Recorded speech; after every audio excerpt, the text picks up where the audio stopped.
Vinod Kumar Singh, TS college Hisua, Nawada, Magadh विश्वविद्यालय, बिहार की ओर से हिंदी विभाग में आज हिंदी साहित्य के इतिहास पर जो हम लोग बातचीत कर रहे थे, उस बातचीत को गति देते हुए यानी आगे बढ़ाते हुए हम लोग आज मात्र दो विशेषताओं पर बातचीत करेंगे। जैसा कि आप जानते हैं कि कल हम लोग जब बातचीत कर रहे थे तो एक विशेषता थी कि भक्ति का प्रारंभ यानी भक्ति का बहुत प्रचुर मात्रा में मौजूदगी, और दूसरा हम लोग देखे थे गुरु की महत्ता।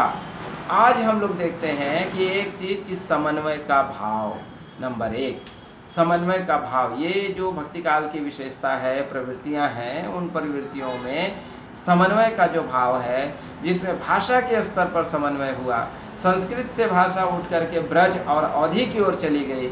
इसका मतलब है कि हमारे जो लोक भावनाएं हैं, वो लोक भावनाओं को उद्वेलित किया और तब भाषा बदल गई, और बोली जो थी, जो अवधि और ब्रज बोली के रूप में थी, वो साहित्यिक भाषा का रूप ले लिया, और उसमें तुलसी, सूर, जयसी इत्यादि बड़े बड़े रचनाकार मौजूद होने लगे।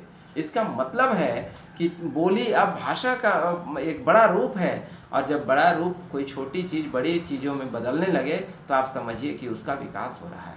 ये समन्वय का भाव था, जहाँ पर एक लोकल लैंग्वेज में, लोकल बातचीत में कविता होने लगी, पद्य की रचना होने लगी, संस्कृत से हटकर एक बड़ी रचना की ओर हम बढ़ने लगे। नंबर एक। नंबर टू, समन्वय आप देखेंगे कि केवल राजा के मंत्री नहीं जुटे, बल्कि सत्संग, कबीर क्या किए, कबीर, दादू, मीरा, और आप देखेंगे रहीम, बड़े बड़े जो कुंभन, ये सब सत्संग का प्रयास किए। सत्संग में कई जातियों के लोग, कई धर्मों के लोग सब आने लगे। आप देख सकते हैं कि कबीर के यहाँ जुलाहा भी हैं, दर्जी भी है, जो चर्मकार भी हैं, सारे जातियों के लोग सत्संग में बैठने लगे। इसका मतलब हुआ कि धर्म ने सब जातियों को एकत्रित किया, एक जगह पर इकट्ठा किया, और तब वहाँ पर एकता के सूत्र में बंधकर और चीज़ें आगे बढ़ने लगी।